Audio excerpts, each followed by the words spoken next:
Me da mucho gusto volver a estar con ustedes este viernes 13 de septiembre de 2019, presentando ante ustedes y ante todo el público que nos hace favor de leernos y de escucharnos y de vernos también, el material del que está compuesto el Observador con fecha de portada de este domingo 15 de septiembre, justamente el domingo en que celebramos un aniversario más de nuestra independencia nacional, más bien del inicio de nuestra independencia nacional, que justamente un 15 de septiembre, madrugada del 16 de septiembre, un sacerdote, ilustrado y al mismo tiempo lleno de ideas revolucionarias con respecto a la vida política de México, don Miguel Hidalgo y Costilla, aquí muy cerca de donde estamos grabando, se fraguó justamente la independencia aquí en Querétaro, y después la cuna de la independencia pues es Dolores Hidalgo, justamente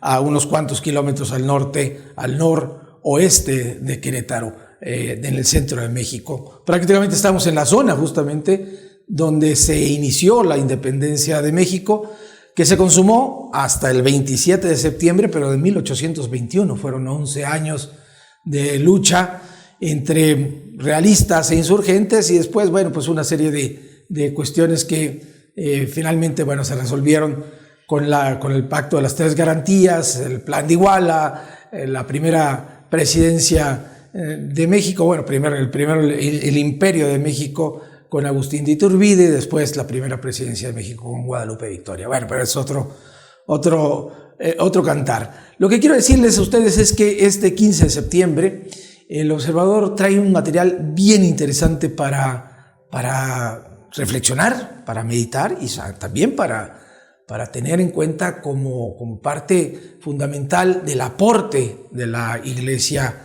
en México al combate que tenemos que dar pues prácticamente todos los mexicanos, que es el combate a la pobreza y es el amor por los pobres.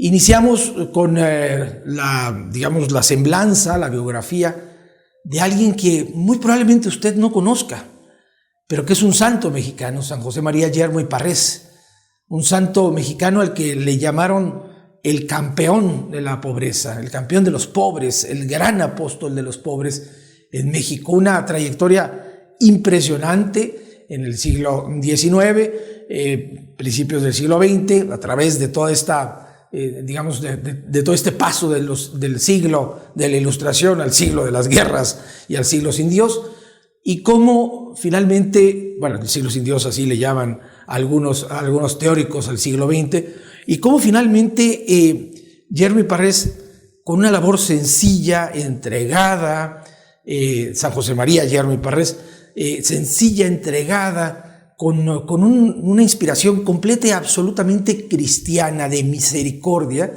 logró dignificar a todo aquel pobre que se le acercaba, a todo aquel desvalido que se le acercaba, a todo aquel, necesitado que se le acercaba, pero también que se acercaba él a ellos. Y esto es bien importante, porque la misión de la Iglesia, y la Iglesia somos todos, no nada más en la jerarquía, no nada más son los sacerdotes, las religiosas y los consagrados. No, la Iglesia somos todos los bautizados. La misión de la Iglesia es ir justamente, como lo ha hecho una y otra vez el Papa Francisco, ir a las periferias existenciales, allí donde el nombre de Cristo no se conoce, pero sobre todo la pasión por el tema de mostrar a Cristo tampoco se conoce. Es decir, donde la Iglesia ha perdido su fuste, donde la Iglesia ha perdido su entrega, donde la Iglesia ha perdido su presencia transformadora. San José María Yermo y Parrés nos da una pista muy, muy, muy interesante de cómo se puede cumplir con humildad y con espíritu de servicio, que es finalmente pues el esquema que nos trazó Jesucristo para redimiéndose a los pobres. Esto es bien importante también. Nosotros no vamos a redimir a los pobres.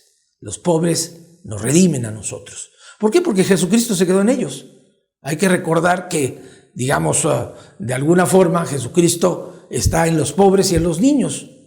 Él lo dijo dijo y lo repitió varias ocasiones en sus evangelios, ¿no?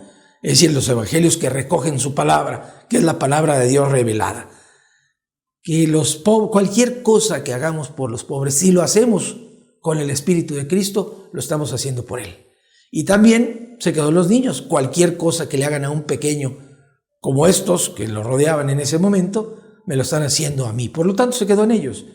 Y San José María Yerme Parrés, en este número del Observador, que de veras es muy importante que usted lo lea, es muy importante que usted lo tenga en sus, digamos, en sus lecturas cotidianas o semanales, pues nos da un ejemplo de cómo se puede hacer esto. Y luego mostramos 3 ejemplos de sacerdotes actuales que han dejado la vida, que han dejado el pellejo por los pobres aquí en México. Uno, con todos sus, digamos, como decimos los mexicanos, con todos sus asegúnes, porque bueno, siempre habrá gente que diga, pues debió de haber hecho esto, o sus métodos eran poco ortodoxos, o se metía demasiado con ellos, o los explotaba. Bueno, siempre hay cualquier cantidad de críticas, sobre todo de los que no hacen nada, que son los más criticones de todo.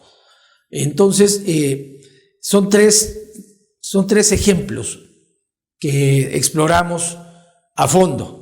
No tan a fondo como deberíamos, pero bueno, tampoco tenemos espacio ilimitado para estas cosas. El primero de ellos es el padre Chinchachoma.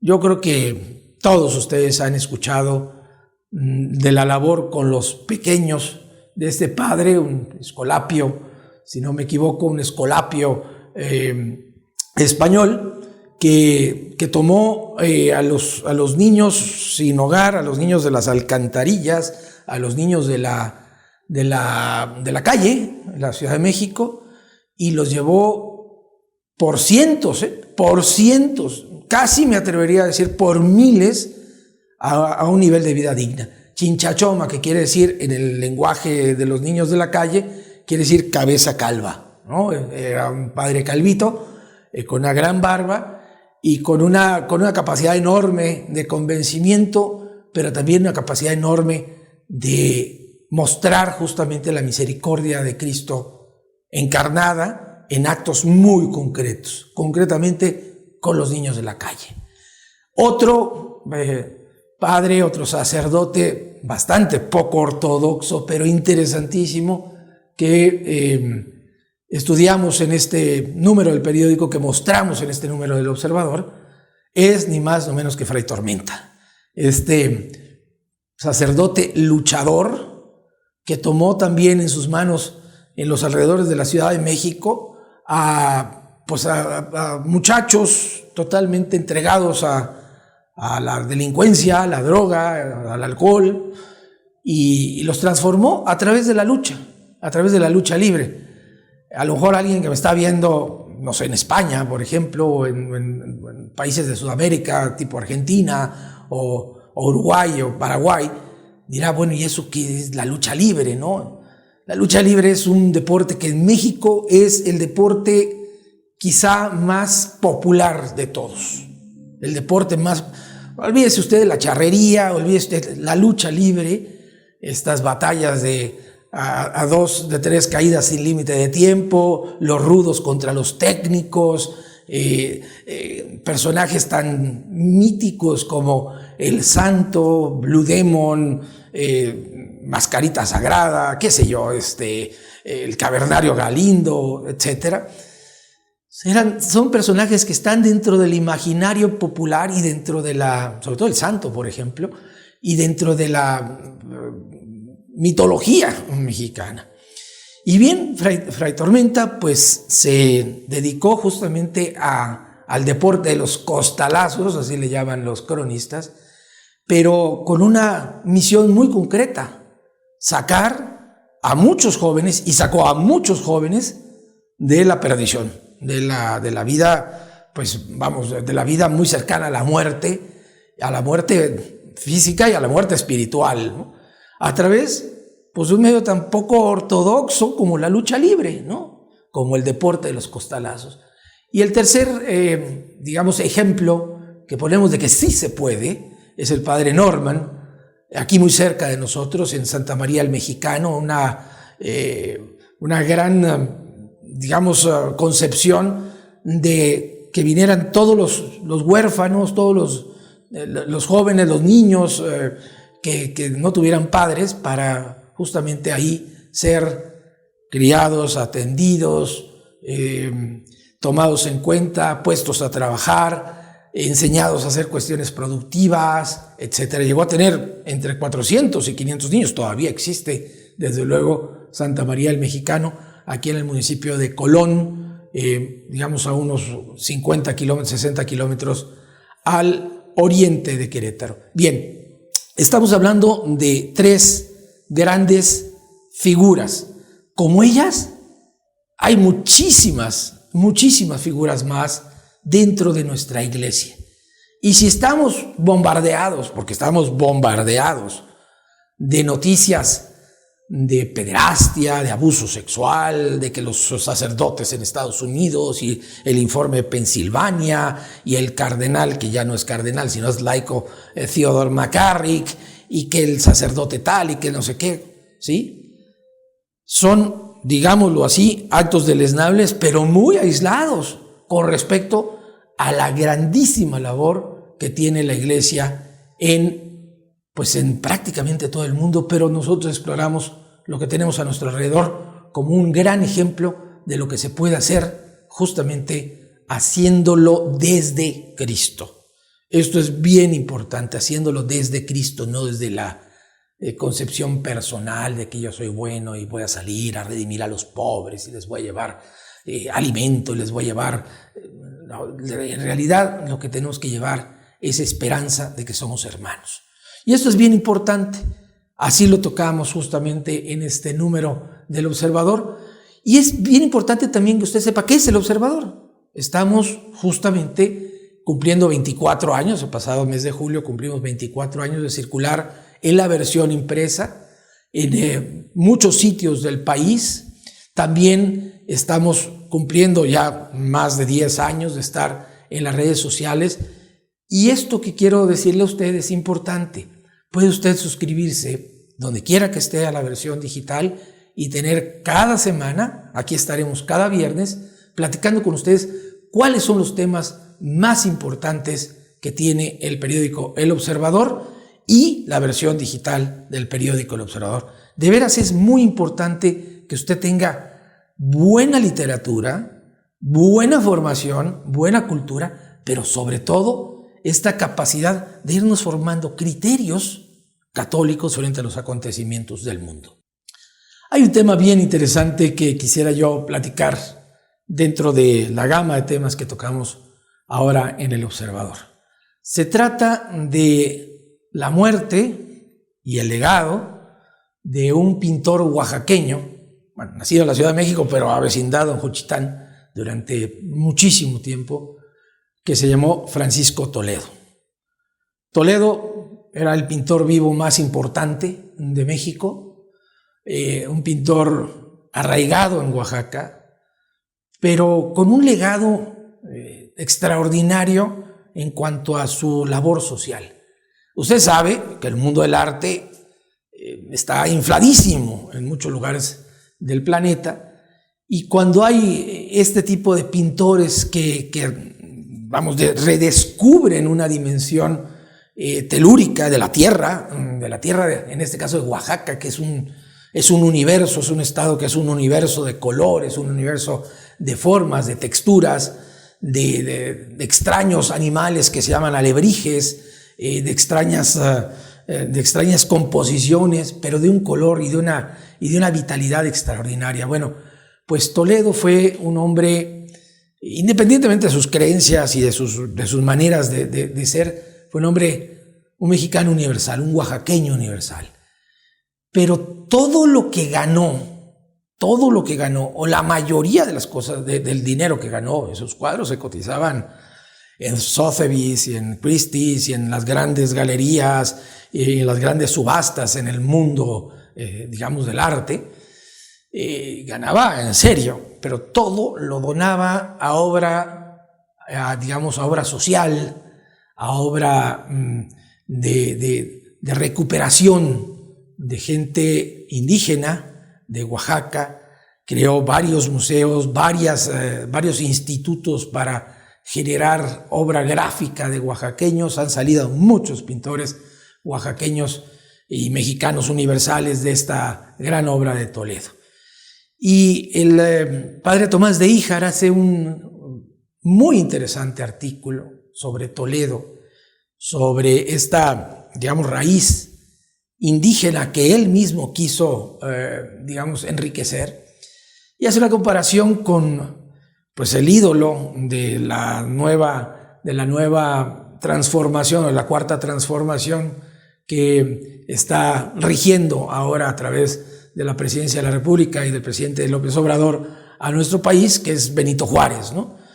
Y hace ahí una serie de aportaciones sobre el legado de Juárez y el legado de Toledo, que es bien importante que usted lea, porque muy poco conocemos de cuánto atesoró Juárez en su vida y cuánto dejó en su legado al morir. Él hace un cálculo, digamos, a través de quienes han estudiado este asunto. Y bueno, Juárez sí era austero, pero no era tan austero como normalmente se piensa que era brutalmente austero, ¿no? Léalo usted, porque no le quiero adelantar esto, porque creo que es importante que sepamos que las figuras históricas tienen también sus lados flacos y que no hay que idolatrar, porque cuando idolatramos caemos justamente en un error gigantesco de carácter humano y también de carácter cristiano, ¿sí? Cuando volvemos a un hombre un ídolo, estamos sustituyendo a Dios por el ídolo. No es otra cosa, sino, no le voy a quitar ninguna dimensión histórica a Benito Juárez. Hizo lo que hizo, algunas cosas son extraordinarias, otras cosas son, como todos los seres humanos, brutalmente reprobables, pero lo que hay que ver también es cómo desmitificar a estos héroes de cartón, a estos héroes de proporciones inmensas, y encontrar en ellos pues una razón humana y una razón que tiene que ver justamente con el componente humano. Somos naturaleza caída, pero sobre todo quiero que quede muy claro: no podemos ni debemos formar ídolos, porque cada ídolo sustituye a Dios. Y cuando idolatramos a Juárez, al dinero, a Bolívar, a lo que quieran, lo que estamos haciendo es sustituyendo justamente a Dios. La pregunta de hoy. Nos han preguntado a través de redes sociales si es necesario que nos demos las manos en el rezo del Padre Nuestro. No, no es necesario. En realidad estamos hablándole al Padre, y lo que, digamos, la ortodoxia aconseja es que recemos justamente con nuestras manos juntas, haciendo, como dicen los niños, casita, ¿no? Y rezándole directamente al Padre, porque decimos Padre Nuestro, ¿sí? Cuando recen ustedes, le dice Jesús a sus discípulos, digamos, retírense, formen una situación de silencio y díganle Padre al Padre. La verdad es que lo más importante es la situación de devoción. Probablemente cuando damos las manos ya hacemos un poquito más como de apertura, como de comunidad. No está mal, pero no es obligatorio. No está echado para adelante, pues. No es una cosa que sea demasiado popular o demasiado, que esté en contra de la liturgia. No, pero yo creo que es mucho más recogido justamente el tema de volver las manos como juntas y ponerlas en cuestión de oración, ¿verdad? En dirección de oración, dirección al cielo. Pues es mucho más recogido que una digamos, un darnos las manos que finalmente podría ser un darnos, un hacernos comunidad. Está bien, no pasa nada, pero no es obligatorio. Eso es lo importante, no es obligatorio. Y si mucho me lo preguntan a mí, yo no soy teólogo ni mucho menos, ni liturgista, ni nada que se le parezca, pero creo que es mucho más recogido, vuelvo a repetir, mucho más recatado esta señal de me encierro, no me encierro egoístamente, sino me encierro a la intimidad y desde la intimidad le hablo al Padre. Muchas gracias por haber estado este viernes y en el transcurso de la semana con un servidor y con el periódico El Observador. Les recuerdo lo importante que es que se suscriba digitalmente a este periódico. Aquí en este momento está usted viendo en pantalla dónde se puede suscribir de manera digital y también dónde en el periódico impreso.